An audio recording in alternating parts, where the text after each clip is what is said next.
Harka fuunee akkam jirtu hordoftoonni sagantaa YouTube chaanaalii Waadaa Entertainment. Kun Waadaa Entertainmentidha. Waadaa Entertainment yeroodhaa gara yerootti sagantaa bashannansiisoo barsiisoo adda addaa isin biraan gahuutti beekama. Har'as immoo sagantaa addaatiin dhufnee jirra. Sagantaan keenya har'aa kana irratti xiyyeeffatu manneen hidhaa addunyaa keenya irratti sadarkaa tokkoffaa amma kurnaffaa qabatan isin biraan gahuuf jirra. Manneen hidhaa kun mana hidhaati moo dhuguma ibidda si'oolidha kan jedhu isin biraan geenya amma xumura sagantaa keenyatti nu wajjin tura isiniin jenna. Dachee keenya irratti manni hidhaa inni dararaa hamaa namarraan ga'uun sadarkaa 10ffaa irra kaa'ame mana hidhaa Laasantaati. Faaris keessatti kan argamu jechuun biyya Firaans keessatti kan argamu Laasantaan mana hidhaa keessi isaa idilee malee waan biraatiif qophaa'edha. Bara 1986 erga hundeeffamee kaasee bakka jeequmsi ajjeechaaf miliquun hedduun itti raawwatamedha. Akka doktorri mana hidhaa kana keessa tajaajilaa turan Veeringi Vaazer jedhanitti hidhamtoonni yeroo baay'ee seelii qilleensa gaarii hin qabnee fi torbanitti al lama qofa bishaan waraabuun kan eeyyamuuf dabalatee sababoota hedduu irraa kan ka'e dhimma fayyaa isaaniitiin baay'ee rakkatu. Sababoonni kunis kanneen akka haleellaa saalaa hamaa fi dararaa hamaan kan irra dhaqqabu ta'uusaa dubbatanii turani. Haalli jireenya Laasantaa keessatti baay'ee sukkanneessaa waan tureef hidhamtoonni hedduun lubbuu ofii isaanii balleessuuf yaalii godhaniiru. Haala kanaa yoo ilaalle manni hidhaa kun jecha fayyaa namaa balleessuudhaan baay'ee beekama jechuudha. Thailand Bangkok irraa gara kibbaatti manni hidhaa giddu galeessa Bangkok jedhamu bara 1933 kan baname yoo ta'u, Bangkok mana ajjeechaa Thailand kan qabu yoo ta'uu fi yakkamtoota balaa guddaa fi balaa guddaa keessan qabachuun beekama. Seenaa keessatti hidhamtoonni akka idileetti akka hin miliqneef miila isaaniitti sansalata yookaan cancalatti hidhama. Cancala kanaan hidhamanii deemu.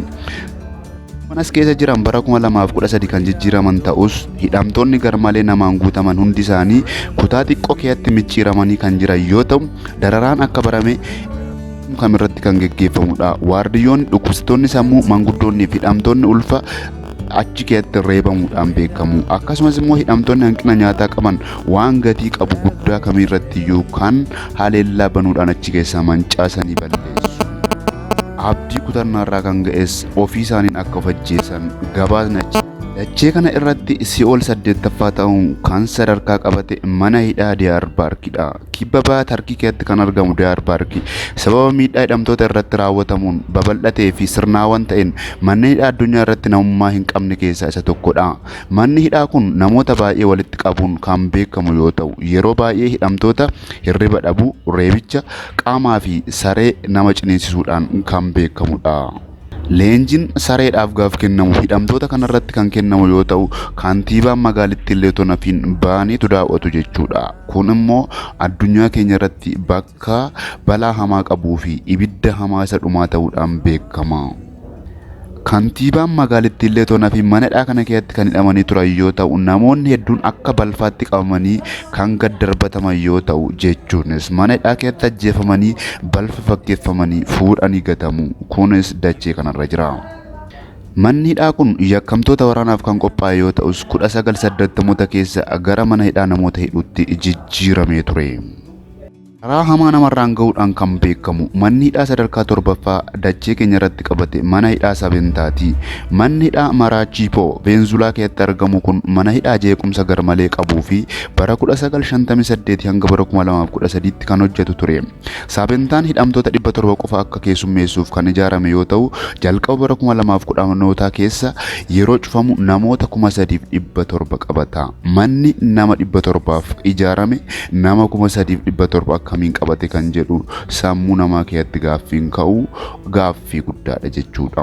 Asirratti tilmaamamuu kan danda'u namoonni hedduun walii isaaniirra dhaabiif ciisicha kan hin qabne akka malee dararaa hamaa kan qabu jechuudha. Manni hidhaa kun guutummaatti hidhamtoota ofii isaaniitiin kan geggeeffamu yoo ta'u, sadarkaa baandiiwwanii fi hooggantoota Paraanaa jedhaman of keessatti kan qabatedha. Paraanaa keessatti tokko immoo Idiwan nama dhuma bara 2020 namoota keessa ajjeechaa 3 raawwatee turedha. Uumamni mana hidhaa kanaa baay'ee hamaadha. Bara 1943 keessa namoota hedduu kan qabate yoo ta'u, namoonni 69 achi keessatti hidhaman keessaa hidhamtoota isaaniin kan deebisanii wal ajjeesanidha. Hidhamtootatu mana hidhaa sana geggeessa, hidhamtoota mana hidhaa sana bulcha. Namni kamuu jidduu isaanii hin seenu, ajjeechaaf balaa hamaa kan walirraan ga'u isaanuma jechuudha.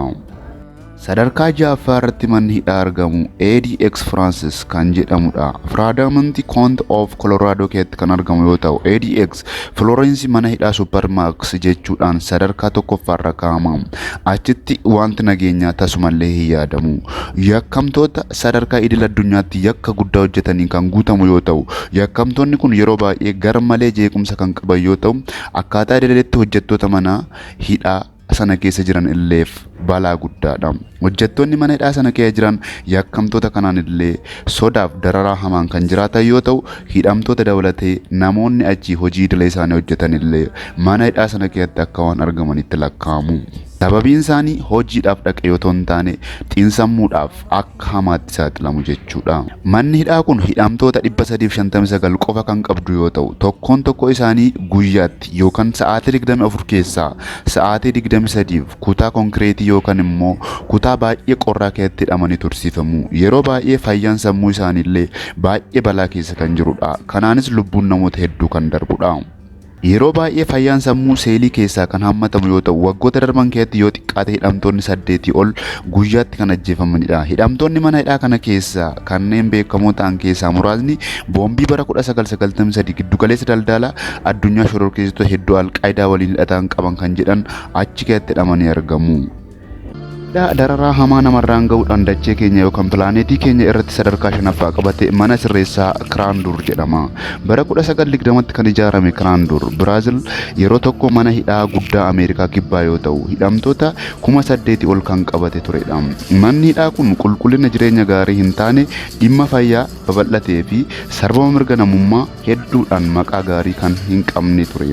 Inni lammaffaan immoo dhuma irratti ajjeechaa Karandaam fiixee irra ga'ee ture jechuunis namoonni hedduun kan keessatti ajjeefaman ture. Sagantaan kun tapha kubbaa miilaa booda kan jalqabe yoo ta'u, waldhabdeen gareewwan lama gidduutti uumame gareen jeequmsa mana hidhaa jeequmsa uumametti guddate jechuudha. Poolisoonni waraana waamamee hidhamtoota kan ajjeesan yoo ta'u, dhuma irrattis namoonni hedduu haala hin eegamne ajjeefamu. Meeshaa waraanaa kan hin qabnee fi bakka ittisatti ajjeefamanii geessanii achitti lubbuun isaanii badaa. Xumurri jeequmsa kanatti hidhamtoonni 111 kan du'an yoo ta'u, walumaa galatti rasaasa 515 kan guutame ta'uun ibsameera. Poolisoonni 60 ol yakka isaaniitiin yakkamaa kan turan yoo ta'u, sababa jeequmsa kubbaa miilaa qofaan irratti ka'een manni hidhaa kun banamuu fi lubbuun namoota amma kana akka baduuf affeerra ta'eera. Kana malees dararaa dachee keenya ta'uudhaan sadarkaa 5ffaa qabatee jira jechuudha. Manni hidhaa ardii keenya irratti dararaa hamaa ilma namaarraan ga'uun beekamu inni biraa Muhangaadha.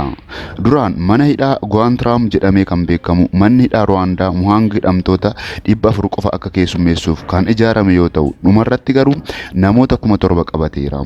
Akkuma tilmaamaatti haalli jireenya mana hidhaa keessa jiru kan nama gaddisiisu yoo ta'u, hidhamtoonni hedduun bakka jireenya xuraa'aa ta'een kan ka'e dhukkuba gaangiriinii jedhamuun rakkatu. Yeroo baay'ee guyyaa guutuu lafa jiidhaa qabuu fi xuraa'aa irratti dhaabbachuu fi akka dirqama yoo ilaalle rakkoon fayyaa baay'ee fi cimaa ta'e isaan qunnama. Namoonni nyaachuuf dhuguuf illee iddoo jiidhaa irratti dirqamaan akka nyaatan, bishaan keessa dhaabbatanii akka isaan waa dhugan, akka isaan waa nyaatan dirqisiifamu jechuudha.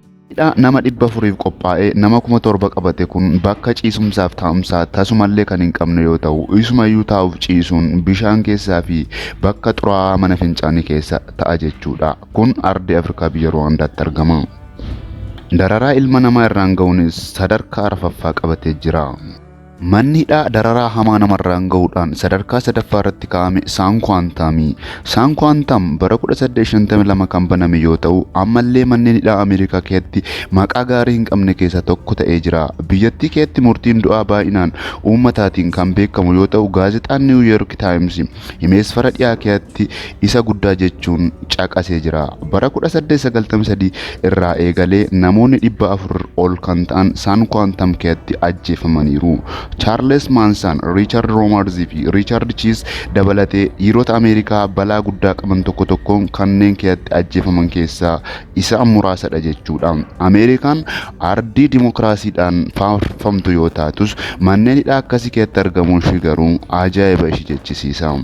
Dabalataanis fayyaan hidhamtoota achi keessa jiranii haala malee kan nama yaaddisu ta'uunsaa waan ajaa'ibaati. Manni hidhaa kun Saana Firaansiskoo irraa fagaatee odola Alaktaarzaar irratti kan argamu yoo ta'u, bakki fagoo fi dhokataa ta'uun isaa mana hidhaa keessaa Si'ool akka jedhamu isa taasiseera. Maqaa gaarii jedhamee kan waafameefis odola kana keessatti namoota yakka hamaa hojjetantu achitti geeffama. Achittis immoo namoota kanarratti dararaa hamaa qaqqabuudhaan sadarkaa lammaffaa qabatee jira. Mana hidhaa kana keessatti addatti kan isa adda taasisu yoo jiraate sagalee jeequmsa boqonnaa namaa hin kennine hamaan kan keessaa dhaga'amuu fi namoonni yeroo adda addaatti reebamuuf ajjeefamuutu irraan ga'ama jedhamee jira. Manni hidhaa kun yakkamtoota hedduuf gurguddoo achi keessatti keessaa Alchooppiin, Miikcho'aan, Meechinguunii fi Roobert Siwrid fa'aa achi keessatti ture. Isaan kun yakka hamaadhaan himatamanii addunyaarraa warra achitti geeffamanidha jechuudha. Waada Intartimentii hordofuu hin dagatinaa isiniin jenna. Sagantaan keenya irraa asirratti kan raawwatu yoo ta'u, sagantaa biraan deebinee wal agarra.